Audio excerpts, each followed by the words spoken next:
Hi guys, female cricket के match previews और fantasy 11 में आपका स्वागत है। आज हम third T20I India versus Bangladesh को डिस्कस करेंगे। इस बारे में हमारे साथ बात करने के लिए दो गेस्ट हैं, जूली और अंकित, दोनों ही कीन वुमेन्स क्रिकेट फॉलोअर्स हैं। तो अब हम इस बारे में बात करेंगे कि India is currently touring Bangladesh for a series of 5 T20I matches जो 28 अप्रैल को स्टार्ट हुआ था एंड 9 मई को कंक्लूड होगा। ये 5 T20I मैचेस 3:30 बजे सिलेट इंटरनेशनल स्टेडियम में खेले जाएंगे।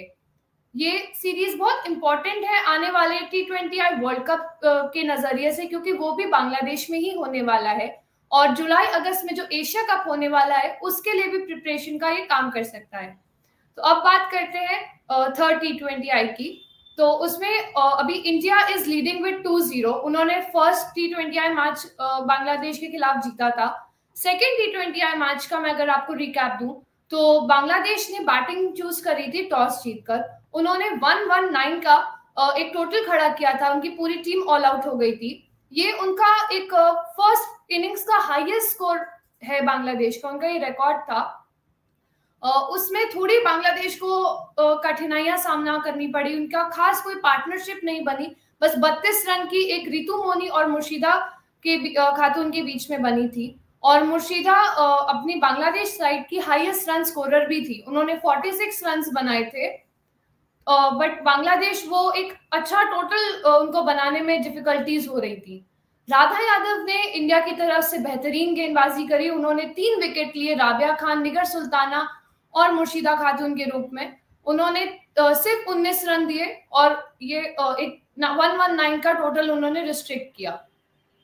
थोड़ा वेदर का प्रॉब्लम था इस मैच में। सो सेकेंड इनिंग्स में अगर मैं इंडिया की बैटिंग स्टार्ट करें तो उनको पहला झटका शेफाली वर्मा के रूप में मिला। मरूफा अख्तर ने वो फर्स्ट विकेट अपने नाम क्लेम किया बांग्लादेश के लिए, बट 5.2 ओवर्स में ही इंडिया को अपनी पारी रोकनी पड़ी, जो कि 47 फॉर 1 की थी, क्योंकि वेदर खराब होने के कारण गेम स्टॉप हो गया और डीएलएस मेथड से भारत को 19 रन की विक्ट्री हासिल हुई। दयालन हेमलता ने बहुत अच्छी बेहतरीन पारी खेली, उन्होंने 41 नाबाद का एक टोटल उन्होंने खड़ा किया, जो उन्होंने 24 गेंद, मात्र 24 गेंद में उन्होंने ये चीज अपने 41 रन बनाए थे। तो मैं जूली आपसे पूछना चाहूंगी कि how exciting was this second T20I match? Indian fan होते हुए मुझे काफी खुशी हुई कि इंडिया ने वो मैच जीत लिया। बट अगर आप क्रिकेट के फैन हो तो ऑब्वियसली आपको पूरा खेल देखना है, पूरे 40 ओवर का खेल देखने में मजा आता था।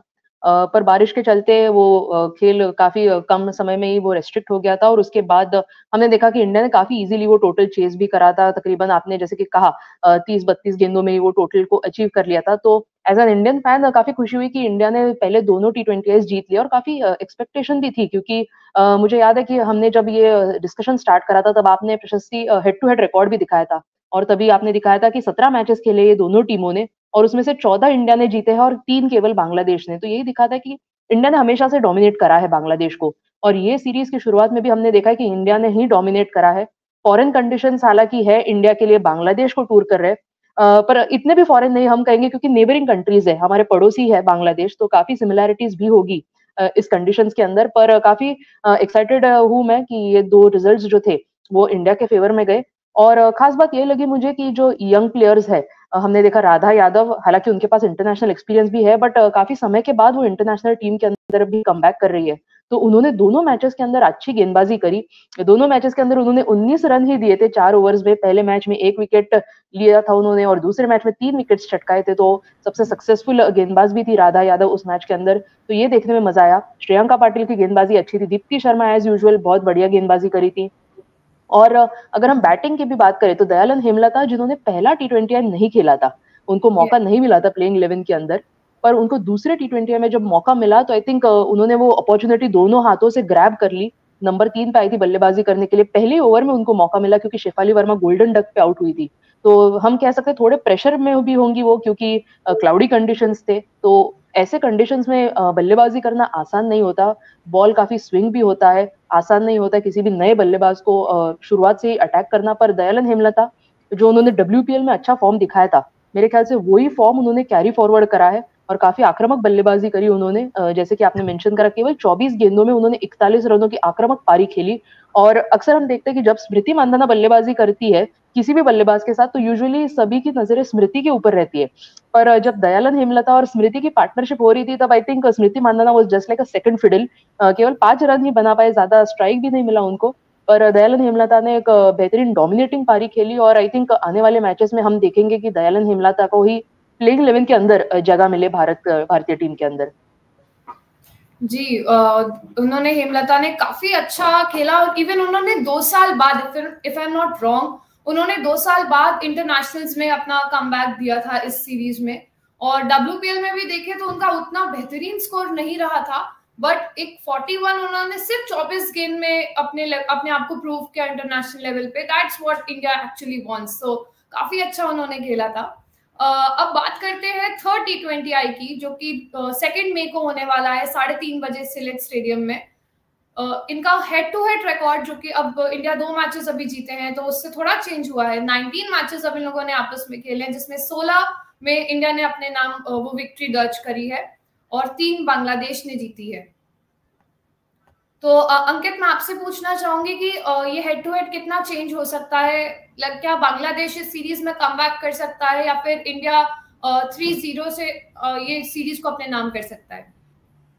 देखिए, अभी तक तो जो वापसी का ऐलान हम देखना चाहते थे वो देखने नहीं मिला है घरेलू टीम से अभी तक। Away team, obviously second match हमने थोड़ा रेन स्पॉइल था, खास करके फर्स्ट इनिंग्स में भी लाइक बहुत बड़ा ब्रेक था वो। उसके बाद बांग्लादेश बैटिंग करने आए, फिर जब भारतीय टीम बैटिंग करने आए पूरे ओवर्स नहीं हुए, बट क्योंकि 5 ओवर्स का खेल हो चुका था और भारतीय टीम 19 रन आगे थी, उस लिहाज से भारतीय टीम ने जीत हासिल करी। लेकिन इट वॉज मोर अबाउट कि भारतीय टीम ने बहुत अच्छी गेंदबाजी करी थी पहले इनिंग्स में, जो मुझे लगा that was a main differentiator. Because मुझे लग रहा है कि अगर इवन भारतीय टीम 15-16 ओवर और 10 ओवर और बल्लेबाजी करती तो जो भी टारगेट था वो चेज हो जाता 119-120 रन का।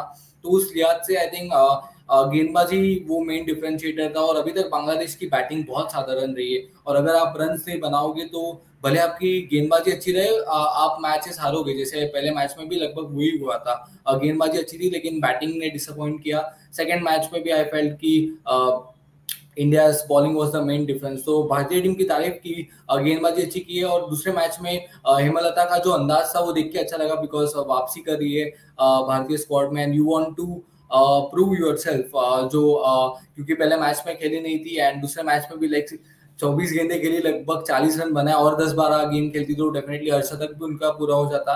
But it doesn't matter, because I am pretty sure कि आने वाले मैचेस में मैं देखना चाहूंगा उनको, और यही अंदाज के साथ जो उन्होंने पिछले मैच में जो दूसरा T20 उसमें खेली, उसी अंदाज के साथ खेलेगी तो definitely I think you can't rule her out for her world cup and Asia cup chances. जी, डेफिनेटली इंडिया का बॉलिंग अटैक इस समय काफी अच्छा चल रहा है। राधा यादव ने इस सीरीज में अपने नाम 5 विकेट्स ऑलरेडी कर लिए हैं, एंड श्रियंका पाटिल ने भी फर्स्ट में भी 1 विकेट लिया, उसके बाद उन्होंने 2 विकेट्स लिए, तो वो भी रेणुका सिंह के साथ 3 विकेट्स पे टाइड है। तो काफी अच्छा इंडिया का इस समय बॉलिंग अटैक चल रहा है।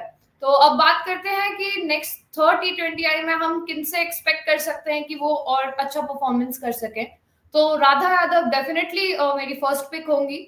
2023 से इनका रिकॉर्ड जो अगर रहा है, 9 T20I मैचेस इन्होंने खेले हैं, एंड 9 विकेट्स इन्होंने अपने नाम दर्ज किए, और ये बेस्ट फिगर 3 for 19 हमें कल के ही मैच में देखने को मिला था। तो इनसे उम्मीद की जाएगी कि नेक्स्ट T20I में भी बहुत अच्छा ये प्रदर्शन करें।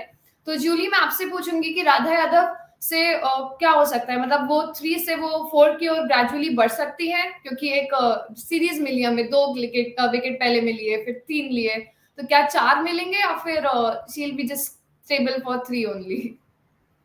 बिल्कुल, हम तो उम्मीद करेंगे, राधा यादव के जो भी फैंस है उनसे उम्मीद होगी कि वो 3, 4, 5 जो भी है वो विकेट्स ज्यादा से ज्यादा ले। और मेरे ख्याल से किसी भी क्रिकेटर के लिए जब भी वो मोमेंटम पकड़ ले, चाहे वो बल्लेबाज हो या गेंदबाज हो, एक बार वो लय पकड़ ले या रिदम पकड़ ले, तो उसके बाद उनको रोकना काफी मुश्किल होता है।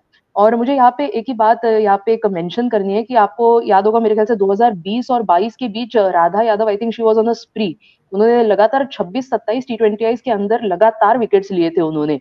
तो ये उनका जो कंसिस्टेंसी है, आई थिंक वापस उन्होंने स्टार्ट करा है, मुझे लग रहा है ये कंसिस्टेंसी, क्योंकि जैसे कि मैंने पहले भी बात करी थी कि वो आउट ऑफ प्लेइंग 11 थी, स्क्वाड का भी हिस्सा नहीं थी। रिसेंट पास्ट के अंदर हम देखें तो उनके लिए भी एक कमबैक सीरीज जैसे हम कह सकते हैं। और जैसे कि अंकित ने मेंशन करा कि T20 वर्ल्ड कप भी आने वाला है, एशिया कप भी है, तो मेरे ख्याल से राधा यादव का परफॉर्मेंस बहुत ही मायने रखेगा।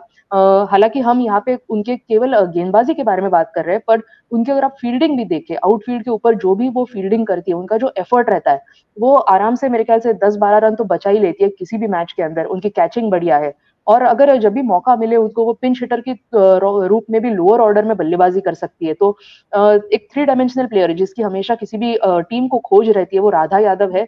हालांकि अभी तक हमने इस सीरीज के अंदर उनकी केवल गेंदबाजी ही देखी है, फील्डिंग भी देखी है, पर उनको बल्ले से भी जब भी मौका मिलता है वो अच्छा कर सकती है। तो राधा यादव एक बहुत बड़ा पॉजिटिव है, और डेफिनेटली अभी 3 मैचेस है उनके पास, तीनों T20 का अगर वो हिस्सा हो तो वो ज्यादा से ज्यादा विकेट्स लेने की कोशिश करेगी। WPL भी हमने देखा था, जब वो दिल्ली कैपिटल्स के लिए खेल रही थी, अच्छे फॉर्म में लगी थी हमें वो। और मेरे ख्याल से वो एक अच्छी प्लेयर है, क्योंकि अगर आप उनकी हाइट भी देखें तो काफी अच्छी हाइट है, और एक अच्छे हाइट से वो गेंदबाजी करती है। और यहाँ पे कंपैरिजन अगर मुझे करनी हो तो जैसे रविंद्र जडेजा मेंस क्रिकेट में गेंदबाजी करते हैं, वो आर्म बॉल का भी काफी इस्तेमाल करते हैं, तो राधा यादव भी वैसे ही कुछ करती है। ज्यादा स्पिन के ऊपर रिलाई नहीं करेंगी, वो आर्म बॉल्स का इस्तेमाल करेगी। उनको भी पता है उनकी स्ट्रेंथ क्या है, वीकनेस क्या है। तो आई थिंक ये राधा यादव के लिए बहुत बड़ी पॉजिटिव है, और ऑफ कोर्स इंडियन टीम के लिए भी। जी, बहुत एक डेप्थ लेके आती हैं वो अपनी लेफ्ट आर्म स्पिनिंग से, एक ऑप्शन मिल जाता है आपको चूज करने का, और काफी मतलब बेहतरीन गेंदबाज रही हैं। आपने WPL का मेंशन किया, डेफिनेटली उसमें भी उन्होंने काफी अच्छी गेंदबाजी करी थी। तो अब आगे बढ़ते हैं, बात करते हैं मुर्शिदा खातून की, जो बांग्लादेशी प्लेयर है। उन्होंने 2023 से 18 T20I मैचेस खेले हैं, 260 रन उन्होंने बनाए हैं, एंड 62 का उनका नॉट आउट का स्कोर रहा है। एंड पिछले ही मैच में हमने देखा था कि 46 रन उन्होंने बनाए थे। तो मैं अंकित आपसे पूछूंगी कि आपका उन पे क्या व्यूज रहेंगे। पिछले मैच में भी रन्स बने थे, लेकिन एक अकेली प्लेयर टीम को किधर तक लेके जाएगी, बिकॉज ये फॉर्मेट में सपोर्ट की जरूरत होती है एट टाइम्स। एंड एक तरफ ना एट टाइम्स अगर आप सपोर्ट ना दो एज अ जो सपोर्टिंग बैटर्स है, उनका काम ये भी होता है कि आप एटलीस्ट विकेट ना गवाओ, क्योंकि फिर जो पिछले मैच में हमने ये देखा, क्योंकि विकेट्स लगातार जा रहे थे, तो जब ये खास करके बहुत अच्छी सेटल हुई थी, आई फेल्ट की बड़े शॉट्स खेलने वाली थी, लेकिन हर बार फिर वो विकेट आता है, मोमेंटम टूट जाता है, फिर आपको partnership build and all. So I felt it was a existing process जहाँ पे लगातार टीम्स आपकी विकेट्स लूज करी है, और उसकी वजह से एक्सीलरेट नहीं कर पाए। पिछले मैच में 46 रन बनाए, लेकिन माफ करिए 41 रन बनाए थे, लेकिन क्योंकि बाकी बैटर से सपोर्ट नहीं मिला, तो उसके चलते वो बड़े रन्स भी ना बना पाए, और रन्स की गति भी बहुत कम थी। लेकिन वो शायद उम्मीद करेंगे कि बाकी बैटर्स का अगर सपोर्ट मिले, निगर सुल्तान आई थिंक वो भी पिछले मैच में नहीं चलना, वो एक बड़ा सरप्राइज था, बिकॉज बांग्लादेश की बैटिंग निर्भर करती है। But I feel it was a good sign अगर बांग्लादेश देखे कि बाकी प्लेयर्स भी अब बैटिंग में स्टेप अप कर रहे हैं, निगर सुल्ताना, और अगर इनका बल्ला एक साथ चला तो we can see the Bangladesh batting unit जो शायद बड़े रन्स या फिर एक डिसेंट टोटल बना सकती है, फाइटिंग टोटल, ताकि बॉलर्स को मदद मिले। तो उस लिहाज से पॉजिटिव साइन है, but definitely I would like to see कि इसी तरीके से बाकी बैटर्स अगर सपोर्ट करेंगे तो एक अच्छा बैटिंग डिस्प्ले हमें देख सकता है बांग्लादेश की साइड से। जी, उनसे उम्मीद करेंगे कि काफी एक टोटल बनाए, जैसे लास्ट मैच में हमने देखा कि वो अपने हाईएस्ट स्कोरर रही, बट बाकी उनको सपोर्ट नहीं मिल पाया। तो लेट्स सी कि बाकी बांग्लादेश टीम में सबसे कैसे निकल के आती है, एंड एक फॉर्मिडेबल टोटल हम एक्सपेक्ट करेंगे कि नेक्स्ट मैच में वो बनाए, वो फाइटिंग स्पिरिट उस चीज को ना छोड़े, एंड अच्छे से मतलब एक स्कोर बनाए। So now let's talk about one more Bangladeshi player, Marufa Akhtar की अगर मैं बात करूं तो 2023 से इन्होंने 19 T20I मैचेस खेले, इन्होंने 13 विकेट्स लिए हैं, बेस्ट फिगर्स इनका 3 for 23 रहा है। तो एक अच्छी ऑप्शन है ये बांग्लादेशी में एज अ बॉलर। एंड हमने देखा था कि लास्ट मैच में 5 ही ओवर हुए थे इंडिया के, बट एक जो विकेट था शेफाली वर्मा का, जो गोल्डन डक पे आउट किया, क्योंकि हम जानते हैं अगर शेफाली वर्मा सेट हो जाए तो काफी ज्यादा रन्स वो बना देती हैं, तो मारूफा अख्तर ने उनको आउट किया था। तो मैं ज्यूली आपसे पूछूंगी कि मारूफा अख्तर का हम नेक्स्ट मैच में कितना विकेट्स एक्सपेक्ट कर सकते हैं। नहीं, मारूफा अख्तर एक अच्छी राइट आर्म फास्ट बॉलर है बांग्लादेश के पास। नई गेंद से वो अच्छी गेंदबाजी करती है पावर प्ले के अंदर, और जैसे कि आपने मेंशन करा, शेफाली वर्मा को उन्होंने गोल्डन डक पे आउट करा, बट मेरे ख्याल से वो थोड़ी सी लकी विकेट भी रही थी। वो जब भी आप outside leg stump wicket keeper के पास वो जब गेंद जाती है तो शायद थोड़ा सा अनलकी मैं कहूंगी शेफाली को, बट तो भी at the end of the day आप जब स्कोर कार्ड देखते हो तो आप देखते हो कि आपके नाम एक विकेट है, और वो भी किसका, शेफाली वर्मा का। तो मेरे ख्याल से ये एक बहुत बड़ी पॉजिटिव रही है मरूफा अख्तर के लिए कि उन्होंने पहले ही ओवर में अपनी टीम को एक सफलता दिलाई थी, बट उसके बाद वो नाकामयाब रही थी दयालन हेमलता और स्मृति मानधना को रोकने में। तो मेरे ख्याल से ये दोनों टी20 है, इसके बाद डेफिनेटली काफी होमवर्क भी करा होगा बांग्लादेशी प्लेयर्स ने कि इंडियन प्लेयर्स की क्या स्ट्रेंथ्स है, इंडियन बैटर्स कहाँ पे स्कोर करना पसंद करते हैं। तो आई थिंक अगर वहां पे उन गेंदबाजी ना करे या उनकी वीकनेसेस को टारगेट करे तो आई थिंक वो काफी अच्छा हो सकता है बांग्लादेश टीम के लिए, और खासकर मरूफा अख्तर के लिए। और रिकॉर्ड अगर हमने देखा उनका पिछले साल से तो काफी अच्छा रहा है, इन टीम काफी खेला है उन्होंने बांग्लादेश के लिए, और उनकी एक मैं कह सकती हूँ स्पीयर हेड बॉलर है, फास्ट बॉलिंग करती है, राइट आर्म फास्ट बॉलर जो है, और पावर प्ले के अंदर फील्ड रेस्ट्रिक्शंस के अंदर रन्स रोकना हमें पता है कि कितना मुश्किल होता है, बट तो भी उनके ऊपर ये जिम्मेदारी सौंपी गई है बांग्लादेशी टीम मैनेजमेंट ने और कैप्टन ने भी। तो आई थिंक यही दिखाता है कि काफी कॉन्फिडेंस दिलाती है मरूफा अख्तर उनके स्किल्स से। बट यही है कि फिलहाल तो अभी काफी यंग भी है वो, तो उनको काफी सीखना भी बाकी है। तो मेरे ख्याल से जितना वो ज्यादा से ज्यादा सीखे और जल्दी से जल्दी सीखे, आई थिंक उसके बाद ही उनके गेम में इंप्रूवमेंट हो सकती है। और अगर आप बांग्लादेशी खेमे में हो तो definitely I think you should look it at कि अभी भी एक मैच बाकी है, मतलब अभी भी वो सीरीज अगर 1-2 होती है तो उसके बाद और 2 मैचेस आएंगे, तो अभी भी सीरीज गई नहीं आपके हाथ से। आप 3-2 भी ये सीरीज जीत सकते हो, तो नथिंग हैज लॉस्ट। तो और कॉन्फिडेंस के साथ थोड़ा खेले, और आई थिंक प्रोबेबली थोड़ा फियरलेस अप्रोच इस्तेमाल करे, नथिंग टू लूज वाला एटीट्यूड रखे, तो शायद एक अच्छा परफॉर्मेंस हमें देखने मिल सकता है मरूफा अख्तर से भी और बांग्लादेशी टीम से भी। या डेफिनेटली सब एक कमबैक एक्सपेक्ट करेंगे बांग्लादेशी साइड से, कि उनका अभी 2 ही, आपने जैसे भी मेंशन किया, अभी सीरीज गई नहीं है हाथ से, 2 ही उन्होंने विक्ट्रीज इंडिया को अभी मतलब इनके पास रजिस्टर्ड है, 3 मैचेस अभी भी बचे हैं, you can still come back in this series. So now let's talk about the Indian skipper Harmanpreet Kaur. She is going to be very important for the next match. जैसे उनका पिछले मैच में उनकी बैटिंग नहीं आई थी, बट पहले मैच में हमने देखा था कि उन्होंने यस्तिका के साथ एक पार्टनरशिप क्रिएट करी, एंड 30 रन भी उन्होंने साथ ही साथ बनाए थे। तो उनका रिकॉर्ड अगर मैं आपको स्टार्ट थोड़ा बताऊं तो 2023 से हरमनप्रीत कौर ने 403 रन बनाए हैं, और 56 नॉट आउट का इनका एक हाई स्कोर भी रहा है। तो और 21 मैचेस सिर्फ इन्होंने खेले हैं। तो मैं अंकित आपसे पूछूंगी कि हरमन का नेक्स्ट मैच में कितना इंपॉर्टेंट रोल हो सकता है? डेफिनेटली एक क्रूशल प्लेयर है, और जब आप कप्तान होते हो तो निगाहें होती भी है कि कप्तान कैसे कर रही है, कप्तानी कैसे कर रही है, बल्लेबाजी कैसे कर रही है, और गेंदबाजी भी अच्छी करती है। हाल ही में अच्छी गेंदबाजी देखने मिली थी, इवन WPL में थोड़ी गेंदबाजी तो डेफिनेटली, लेकिन इनका ना थोड़ा एक हाल ही में मुझे लग रहा है WPL के बाद एक इशू हमें नजर आ रहा है कि ये अपने स्टार्ट्स को कन्वर्ट नहीं कर रही है, और खास करके जब क्रूशल मोमेंट्स है, इवन WPL का वो मैच आप देखो RCB के खिलाफ, like it was just about doing simple things and keeping things simple, जो हमने नहीं देखने मिला। तो ये थोड़ा सरप्राइजिंग चीज है, बिकॉज एक अनुभवी प्लेयर है, और वो अनुभवी प्लेयर कभी ना, अनुभव प्लेयर की यही बात होती है, युवा प्लेयर्स कभी कभी गलती करते हैं, लेकिन अनुभव प्लेयर्स एक बार जो गलती कर चुके हैं वो वापस नहीं करते हैं। लेकिन इस फेस ऑफ द करियर में मैं वो छोटी छोटी गलतियां देख रहा हूँ, खास करके कि बड़े स्कोर्स नहीं बना पाना, एंड देन फिर जो सिंपल सिचुएशंस में जब आपको खेल चलाना है तब कोई खराब शॉट मार के आउट होना। तो मैं ये चाहता हूँ, क्योंकि इनके पास एक अच्छी बात है कि ये आते ही रन्स काफी अच्छे से बनाती है, लेकिन एक बार जब सेटल हो जाती है तब अपना विकेट ये थ्रो कर देती है। तो वो चाहेंगे कि इसमें वो सुधार लाए, बिकॉज अनुभवी प्लेयर है, बहुत सारे सर्कमस्टांसेस सिचुएशंस देखे क्रिकेट में अलग अलग, तो ये जानती है, एंड कप्तान है, एंड वर्ल्ड कप और एशिया कप की निगाह से हर मन जिताना पड़ेगा भारतीय फैन का। तो निगाह है definitely top order batter, and definitely I think she will find her rhythm in upcoming matches in terms of the big scores जो शायद हर भारतीय फैन वेट कर रहा है उनके बल्ले से। या डेफिनेटली उनसे उम्मीद करेंगे कि वो अच्छा खेले।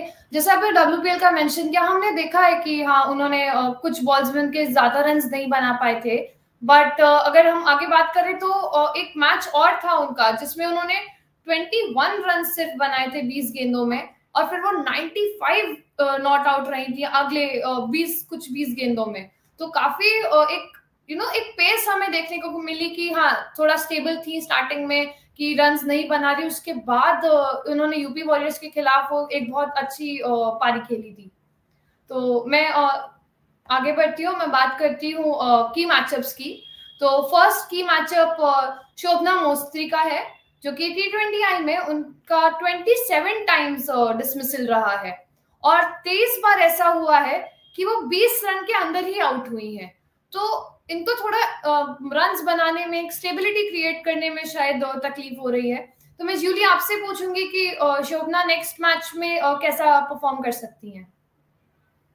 अगर हमने वो पिछला मैच देखा होगा सेकंड T20I जो इंडिया और बांग्लादेश के बीच में हुआ था, तब शोभना मोस्त्री के बल्ले से 19 रन आए थे, तो दोबारा एक उनको स्टार्ट मिला था। बट जो भी आपने आंकड़ा वो कहा कि 20 के ऊपर जाने में काफी मुश्किलें होती है उनको, तो यही आई थिंक शोभना मोस्त्री यही देखेंगी कि बड़ी से बड़ी पारी खेलने की कोशिश करे, क्योंकि आपको अगर स्टार्ट मिलता है तो आई थिंक आपको कन्वर्ट करना बहुत इंपॉर्टेंट होता है, खासकर T20 क्रिकेट के अंदर, क्योंकि अगर आपने कुछ डिलीवरीज इस्तेमाल करी, आपने 10-12 गेंदें खेली है आपने 19 रनों के लिए, तो मेरे ख्याल से उसका पूरा से पूरा ज़्यादा से ज़्यादा इस्तेमाल करना बहुत अहम होता है। तो यही कोशिश रहनी चाहिए शोभना मोस्त्री की आने वाले मैचेस के अंदर, क्योंकि टॉप ऑर्डर में आप बल्लेबाजी कर रहे हो, तो आप I think you are one of the important batters in the lineup, इसीलिए आपको टॉप ऑर्डर में भेजा जा रहा है। तो काफ़ी उम्मीदें भी होती है आपको टीम से कि आप ज़्यादा से ज़्यादा रन्स कंट्रीब्यूट करें।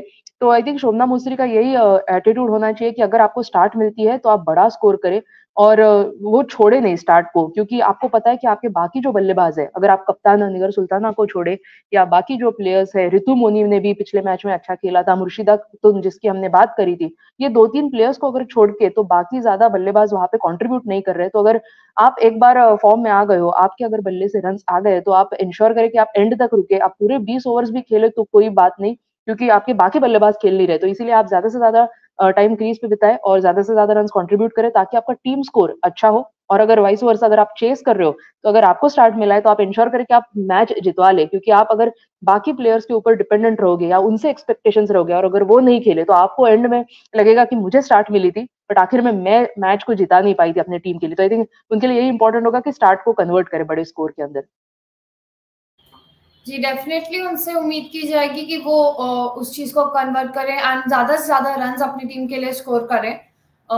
तो अब बात करते हैं इंडियन ऑलराउंडर दीप्ति शर्मा की।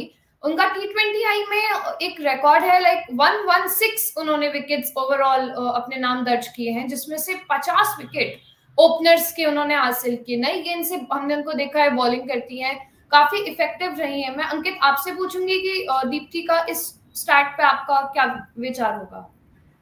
एक कमाल का आंकड़ा है, क्योंकि 50 बार अगर आप ओपनर्स को आउट करिए, इसका मतलब टीम की जो लाइक बॉलिंग के पॉइंट ऑफ व्यू से भारतीय टीम की पहली wicket most of the times ये लेती है, जो सेकंड T20 में भी नजर आया था। और ये अच्छा है कि क्योंकि ओपनर्स खतरनाक भी आपके सामने साबित हो सकते हैं, क्योंकि जब जब ऑफ स्पिनर आते हैं they tend to look for chances बड़े शॉट्स खेलने, एंड उस सर्कमस्टांसेस में आप विकेट्स ले रही है। और 50 I think 50 wickets in general, like मैं वो 116 विकेट्स को भी असाइड कर दूं, सिर्फ 50 wickets openers, like this is a big thing, क्योंकि ना जाने कितने सारे ओपनिंग पार्टनरशिप्स इन्हें तोड़ दिए होंगे। ये तो आंकड़े हमें दिखा रहे हैं खास करके, लेकिन बहुत अच्छी बात है कि पिछले मैच में भी एंड बड़ी यूटिलिटी प्लेयर है। ऐसा नहीं है वो भले 50 विकेट ओपनर्स का है, लेकिन उनमें वो जो बाकी आप देख सकते हैं कि ऑलमोस्ट 66 विकेट्स इन्होंने बाकी बैटर्स के भी लिए।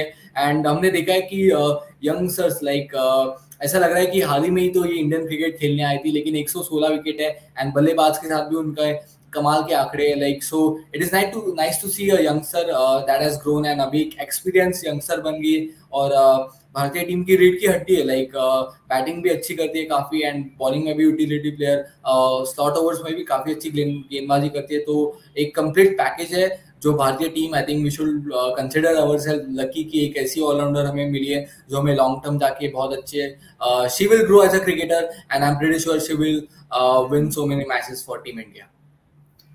या Deepti is phenomenal all rounder, I would say. उन्होंने काफी अच्छा इफेक्टिव बैटिंग भी करी है एंड बॉलिंग भी करी है। एंड जैसा कि आपने बात करी ओपनर्स का, एक होता है ना, हम बात करते हैं हमेशा कि ओपनर्स एक सॉलिड फाउंडेशन अगर दे देते हैं तो बाकी मिडिल ऑर्डर के लिए भी इजी हो जाता है उस चीज को स्टेबलाइज करना, कि इनिंग्स फिर एक अच्छा टोटल वो बना सकते हैं। तो it is a very good sign कि वो ओपनर्स को सेटल नहीं होने दे रही हैं एंड उनके विकेट्स ले रही हैं. सो लेट्स होप कि थर्ड T20I में भी वो किसी ओपनर का विकेट ले एंड बांग्लादेशी पर्सपेक्टिव से उनको डिफिकल्टी एक फेस करनी मिले. So now let's move to our fantasy 11 of India versus Bangladesh third T20I. अगर हम तीसरे T20 की बात करें फैंटेसी के पॉइंट ऑफ व्यू से, तो हमने कीपर्स और बैटर्स में 5 प्लेयर्स लिए, जिसमें से निगर सुल्ताना हमारी विकेट कीपर है. आई थिंक बहुत ही यूटिलिटी प्लेयर है, बल्लेबाजी मिडिल ऑर्डर में आती है, और जिस तरीके का बांग्लादेश का बैटिंग रहा है आई थिंक इनके ऊपर ही निर्भर करेगा. तो फैंटेसी के पॉइंट ऑफ व्यू से बैटिंग में आपको बहुत सारे पॉइंट्स दे सकती है. और अगर हम बैटर्स की बात करें तो यहाँ पे स्मृति मंदाना और हरमनप्रीत कौर. स्मृति की बैटिंग सेकंड मैच में आई थी, लेकिन बिकॉज ऑफ रेन स्पॉइल्ड हमें रन देखने नहीं मिले, लेकिन ये डेफिनेटली अपना फॉर्म ढूंढ लेगी. तो आपको इनके साथ पेशेंस रखना चाहिए इन टर्म्स ऑफ फैंटेसी. ऐसा नहीं कि खराब प्रदर्शन के बाद ड्रॉप. हरमनप्रीत का भी वही है, पहले मैच में बहुत अच्छी बल्लेबाजी करी थी और पॉइंट्स आपको 40-50 क्रूशियल पॉइंट्स दे सकती है. हमारा शफाली वर्मा इस मैच में हमारी उर्फ कप्तान रहेंगी इन टर्म्स ऑफ फैंटेसी, क्योंकि ये भले सिर्फ हो सकता है कि 40-50 रन बनाए, लेकिन उसमें इतने सारे बाउंड्रीज होंगे कि आपको बाउंड्रीज के पॉइंट्स के चलते आई थिंक वाइस कैप्टनसी के आपको एक बहुत सारे पॉइंट्स मिल जाते हैं. ऐसा नहीं कि सिर्फ रन्स के, लेकिन बाउंड्रीज के एक्स्ट्रा पॉइंट्स मिलते हैं आपको. तो एक बहुत ही डिफरेंशिएटर हो सकता है in terms of vice captaincy option. And उनके बाद मुर्शिदा खातून दूसरे मैच में भी रन बनाए थे. तो मुझे लग रहा है एक बार फिर बांग्लादेश के जो 2 बैटर्स हैं मुर्शिदा खातून और निगर सुल्ताना ये रन बनाएंगे. तो ये हमारे विकेट कीपर्स और बैटर्स की चॉइस है. थिंक उसके बाद अगर हम ऑलराउंडर्स देखें तो दीप्ति शर्मा, पूजा वस्त्रकर और फहीमा खातून, ये 3 ऑलराउंडर्स होंगे हमारे फैंटेसी प्लेइंग 11 के अंदर. Deepti Sharma, Pooja Vastrakar of course Indian team से और फहीमा खातून बांग्लादेश से. तो दीप्ति शर्मा, जैसे कि अंकित ने भी जिक्र करा था उनका कुछ समय पहले, कि बहुत ही बेहतरीन ऑलराउंडर है इंडियन टीम के अंदर. ऑफ स्पिन गेंदबाजी कर सकती है और लेफ्ट हैंडेड बैटर भी है. तो एक अच्छी ऑलराउंडर है इंडियन टीम के पास. और पिछले मैच में भी हमने देखा कि 2 विकेट्स उन्होंने चटकाए थे बांग्लादेश के खिलाफ. तो और किसी भी फेज के अंदर वो गेंदबाजी कर सकती है, पावर प्ले हो, मिडिल ओवर्स हो या डेथ ओवर्स हो. तो एक फ्लेक्सिबिलिटी देती है किसी भी कप्तान को कि आप जब भी चाहे मुझे इस्तेमाल कर सकते हैं, मैं रन्स रोकने की कोशिश करूंगी, मैं विकेट्स भी चटकाऊंगी. तो ये एक अच्छी साइन है इंडियन टीम के लिए और काफी सालों से हमने देखा है दीप्ति शर्मा का प्रदर्शन ये. उसके बाद पूजा वस्त्रकार को रखा है इस फैंटेसी प्लेइंग 11 के अंदर और ये कप्तान भी होंगी. पिछले मैच में भी हमने देखा काफी अच्छी गेंदबाजी करी थी उन्होंने. हालांकि रेणुका सिंह ठाकुर को काफी रन्स पड़े थे, पर पूजा वस्त्रकर जो दूसरी पेस बॉलर है इंडियन टीम की, उन्होंने काफी रन्स रोक कर रखे थे. 1 विकेट भी ली थी उन्होंने. और दीप्ति की तरह ही उनको जब भी मौका मिलता है लोअर ऑर्डर में, पूजा वस्त्रकार को हमने देखा है कि काफी बड़े-बड़े हिट्स लगा सकती है. छक्के लगाने की अच्छी आदत भी है उनको. काफी बड़े शॉट्स हमने देखे हैं उनके बल्ले से.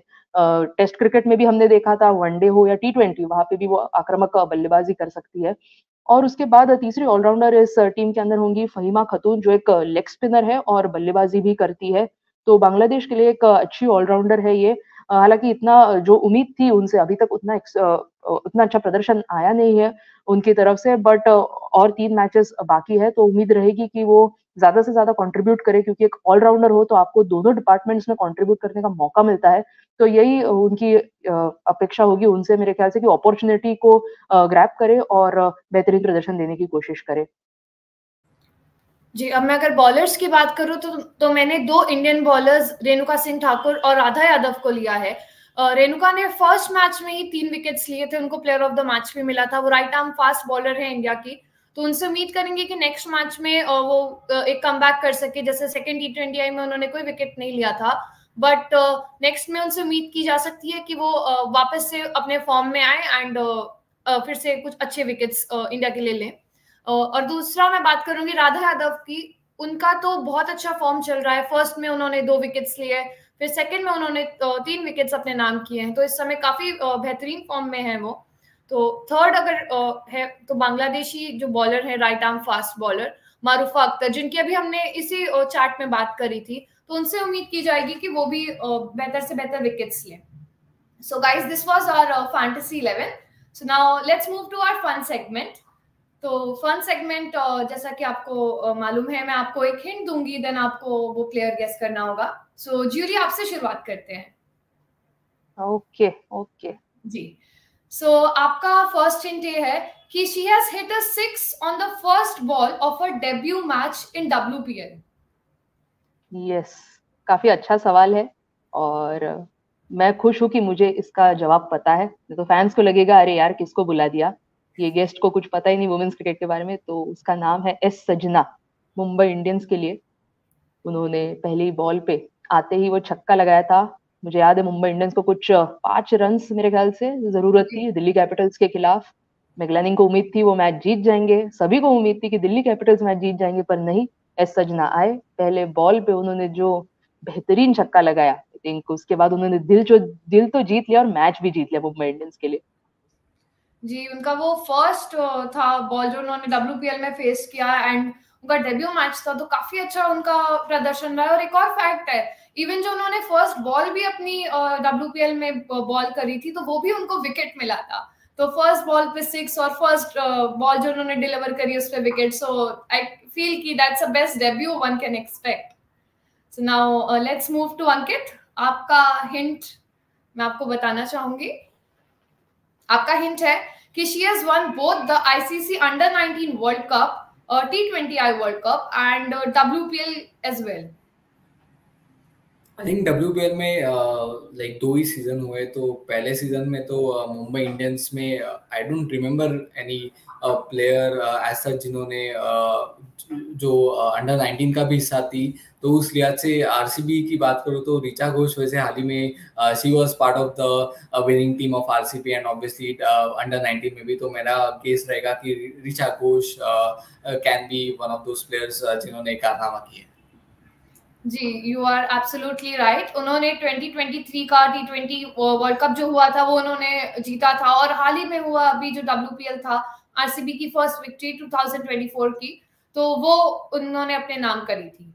अब मैं अपने दर्शकों से बताना चाहूंगी, जो हमने पिछली बार आपसे क्वेश्चन पूछा था कि जो हमारी हाईएस्ट विकेट टेकर जो इंडिया की है, उनका बेस्ट बॉलिंग फिगर्स रहा है इंडिया के लिए ICC women's T20 world cup में, उसका आंसर है रेणुका सिंह ठाकुर।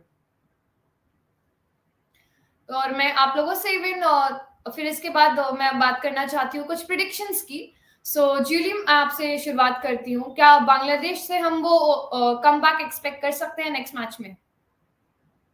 मुझे लगता है कमबैक जरूर करेंगे बांग्लादेशी टीम, बट मुझे लगता है रिजल्ट जो होगा वो इंडिया के फेवर में ही जाएगा। शायद एक टफ मैच हमें देखने मिले, क्योंकि पहले दोनों मैचेस अगर हमने देखे तो काफी एक तरफी मुकाबले हुए थे दोनों टीमों के बीच। तो मुझे सिर्फ यही उम्मीद है कि एक टफ कॉन्टेस्ट हमें देखने मिले, शायद आखिरी ओवर या आखिरी गेंद तक वो मैच चले जाए, और आई थिंक थ्रिलिंग कॉन्टेस्ट की हम उम्मीद रखेंगे। बट रिजल्ट मेरे ख्याल से आई थिंक इंडिया के पक्ष में ही जाएगा, और शायद 3-0 हो सकती है ये सीरीज। जी, हो सकता है कि आप जो बोल रहे हैं वो सही निकले। अब मैं अंकित से उनका प्रेडिक्शन लेना चाहूंगी। हमने देखा है, इवन व्यूअर्स भी जानते हैं कि अंकित हमेशा एक सुपर ओवर की तलाश में रहते हैं। तो अंकित, क्या आप इस नेक्स्ट मैच में भी वो सुपर ओवर की उम्मीद करेंगे? सुपर ओवर थोड़ा शायद मेरे हिसाब से ना हो पाए। Like obviously as a fans आप देखना पसंद करते हो, लेकिन मेरे हिसाब से ना कि 2 या 3 टीम्स खेलेंगी। होगी भारतीय टीम, एक होगी बांग्लादेशी, और एक बारिश भी लोगों के मनों के साथ खेलेगी। बिकॉज हो सकता है कि हमें कल के मैच में भी थोड़ा एक रेन स्पॉइल्ड मैच देखने मिले। तो we are hoping for a result tomorrow as well, क्योंकि प्रॉपर मैच हो। बट मेरे हिसाब से रेन स्पॉइल्ड हो सकता है, एंड इसमें रेंज पॉइंट में थोड़ा प्रेडिक्ट करना भी बहुत मुश्किल है। बट मैं एक बार बैक करूंगा, जैसे जूली ने भी कहा कि भारतीय team I think they have found ways of winning in this 2 matches, and I think वही दबदबा रहेगा। बॉलिंग बहुत डिसिप्लिन रहेगी, और सेकंड मैच में काफी अच्छा इंटेंट देखने मिला हमें हेमलता से। तो मेरे हिसाब से उस लिहाज से somehow they will find a way.